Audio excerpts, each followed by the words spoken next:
This weekend, St. Paul, Alberta is holding a conference, hosting hundreds of visitors and hoping a few from other galaxies might drop by. Terry Reith has more.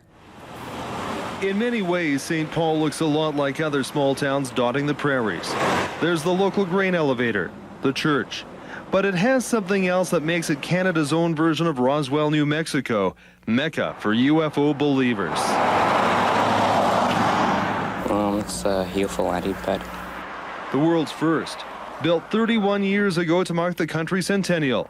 Folks here are still waiting for its first landing party. But right now, there are other parties to attend. 500 people have come here from all over Western Canada, the believers and the merely curious, all to hear the latest in the search for extraterrestrial life. There were a whole bunch of sightings that were seen over Edmonton. Actually, there are lectures on crop circles and cattle mutilations, and people are sharing their stories of alien abductions. But the real draw?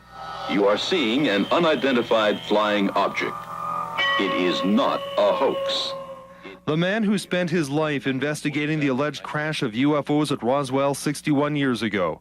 Nuclear physicist Stanton Friedman. No question that the United States government recovered 2 crashed flying saucers and several alien bodies in New Mexico in 1947.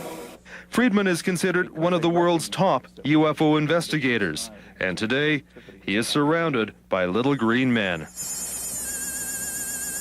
Close encounters of the ceramic kind, which begs the question, why would extraterrestrials be interested in us? We're still a primitive society whose major activity is tribal warfare, and we're going to be in space in the next century. Others are a little more skeptical.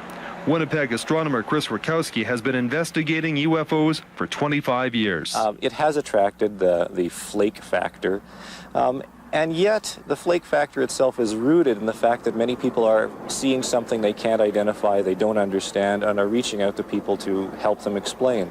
I don't believe that we're the only people around, so.